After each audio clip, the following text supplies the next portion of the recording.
Muslims who carry out terrorist attacks in the name of Allah quote the Quran to justify their attacks. Muslims who condemn violence in the name of Allah also quote the Quran to justify their condemnation of violence. The Quran contains both peaceful and violent teachings, so it's very easy to pick a verse that will justify either peaceful or violent behavior. But is obeying Allah simply a matter of picking a verse that justifies whatever you happen to be doing? Or is there a coherent message about peace and violence? The Quran presents its own method of interpretation, the doctrine of abrogation. In Surah 2, verse 106, Allah declares, "Whatever communications we abrogate or cause to be forgotten, we bring one better than it or like it. Do you not know that Allah has power over all things?" According to the Quran, then, when Muslims are faced with conflicting commands, they aren't supposed to pick the one they like best.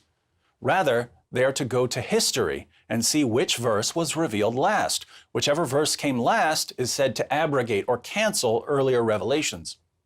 When we apply this method to the Quran, we find that there are 3 stages in the call to jihad depending on the status of Muslims in a society.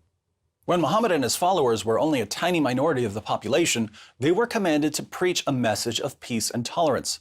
If a Muslim had a disagreement with an unbeliever, he was commanded to quote Surah 109, verse 6, "To you be your religion, and to me be my religion." At this stage, Muslims weren't allowed to fight, even to defend themselves against persecution. Many Muslims point to Quran verses that were revealed during this time as proof that Islam is a religion of peace. But the message of the Quran eventually changed. When Muhammad had gained a larger following and had formed alliances with various tribes, but wasn't yet strong enough to subjugate non-Muslims, he was ordered to wage defensive jihad. At this stage, Muslims are ordered to fight unbelievers, but only if the unbelievers do something first. A characteristic passage is Surah 2, verses 190 to 193. "And fight in the way of Allah with those who fight with you, and do not exceed the limits. Surely Allah does not love those who exceed the limits. And kill them wherever you find them, and drive them out from whence they drove you out, and persecution is severer than slaughter.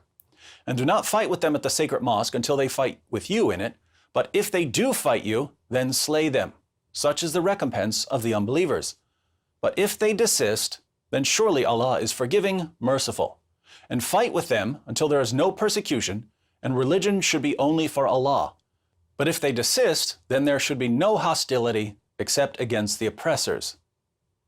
So there's fighting in stage 2, but the fighting is a response to persecution or oppression or even criticism. Many Muslims in the West insist that this is the end of the story. Fighting is only for self-defense. But the revelations continued to change as the Muslim community expanded. When Muhammad and his followers became the most powerful force in Arabia, they were commanded to wage offensive jihad, violently subjugating non-Muslims simply for being non-Muslims. Surah 9, verse 29 of the Quran commands Muslims to fight those who do not believe in Allah. Notice this is a command to fight people based on what they believe. Surah 9, verse 73, "O Prophet, strive hard against the unbelievers and the hypocrites and be unyielding to them." Strive hard against whom?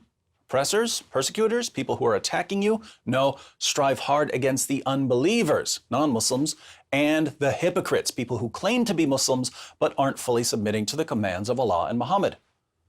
Surah 9, verse 123, "O you who believe, fight those of the unbelievers who are near to you and let them find in you hardness." Surah 48, verse 29, "Muhammad is the messenger of Allah, and those who are with him are severe against disbelievers and merciful among themselves." The distinction in these verses is not between people who are attacking you and people who aren't attacking you.